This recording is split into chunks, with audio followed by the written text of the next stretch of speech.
Welcome to Buy, Hold, Sell. I'm Ben Cark, and today I've got with me Romano Sala Tenna from Katana and Michael Wayne from Medallion. And today we're going to be talking about growth stocks. Growth stocks have been the place to be for the last couple of years in the market. It's getting much harder to discover ones that the market isn't already onto, but we're going to look at some areas that you wouldn't necessarily associate with growth, out of the tech, out of healthcare. Romano, I'll start with you. Lovisa, jewellery, retail, buy, hold or sell? Look, it's a sell for us. I mean, it's been a great performer, and I think consensus forecast is still for about 20% growth per annum. But this is retail and discretionary, which is highly cyclical. We're struggling to see barriers to entry, and in the last couple of months it's formed a technical top, so we could see a sizable correction from here. Possibly wrong in the short term, but for us it's a sell. Okay. Michael, what are your thoughts on this one? Is it reasonably priced jewellery? Are the shares reasonably priced? Look, it doesn't look expensive. The business momentum is definitely there, but it's a style of business that we're not too keen about, so it's a sell for us. Okay. As well, we've had the CEO recently step down, and a year ago we had the CFO step down, so it's never a good look when you've got high management changing positions, particularly now that they're expanding into the US as well. So although it's had a very good run in a very challenging space, for us it's a sell. Okay.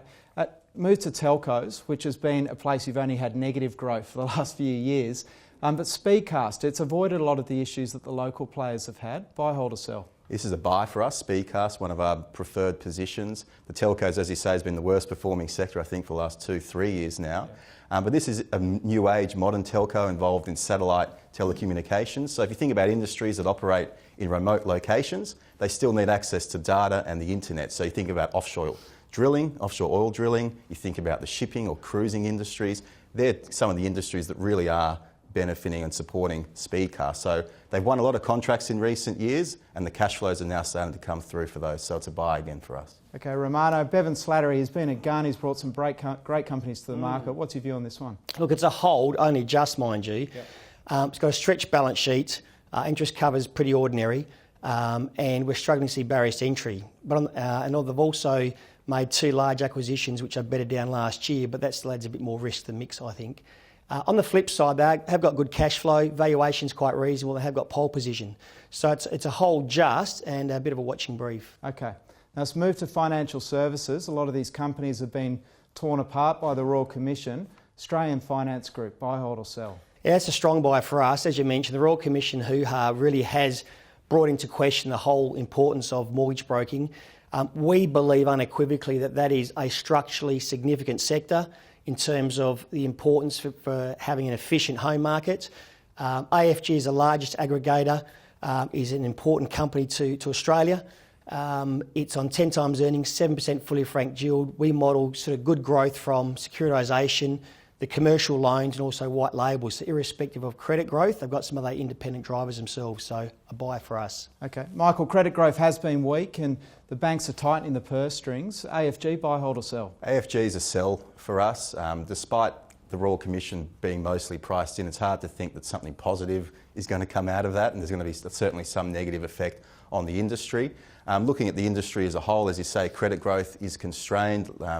Lending standards have been increased and tightened as well. So for mortgage brokers, it's taking longer to get an application over the line, and also the volume growth just isn't there what it was a couple of years ago. So given the recent rally in the share price, it has had some strength. We'll be selling into that. Okay.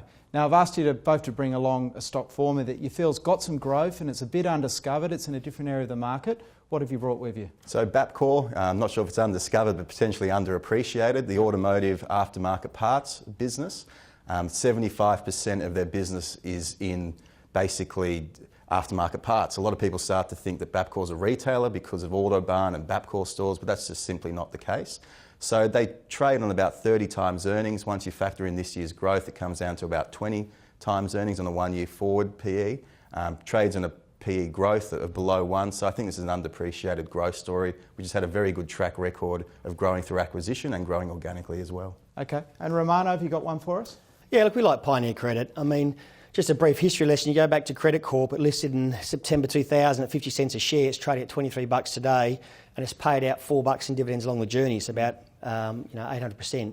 Now, we know that industry is very profitable if run well, and Pioneer Credit's doing absolutely everything to emulate what Credit Corp did. They listed in 2014 with an EPS of 8 cents a share. It's 27 cents this year, huge growth. We're mapping out growth for the next 5 years in this company, so for us it's a buy. Growth is red hot at the moment, but there's a couple of ideas there for you.